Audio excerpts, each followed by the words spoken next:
Balak na raw kasuhan ng kampo ni Bamban Tarlac Mayor Alice Go ang mga nagpapakalat ng meme para siraan ang alkalde. Nako, marami yan ha. May mga nakita pa ako ngayon sumasayaw-sayaw sila. Tatlo, si Senators Loren Legarda at saka si Senator Risa Ontiveros. Pero well, ano po yun? Mga parang application or meme nga po, no? Pinagtatawanan kasi online ng mga naglalabasang meme na yan. Sa kabila po ng online bashing, desidido ang kampo ng Mayora na patunayan ang kanyang pagka-Pilipino. At ang pinakamalakas na ebidensya raw dyan ay kung lalantad si Amelia Leal, yung nanay ni Mayor Go.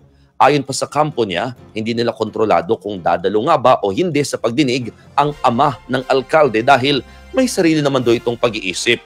Umaapela rin ang kampo ng alkalde na sa korte na lamang daw ituloy ang mga pagdinig. Nauna na ngang kinwestiyon ni Senate Minority Leader Coco Pimentel ang takbo ng pagdinig na tila nalilihis daw ang issue sa Pogo.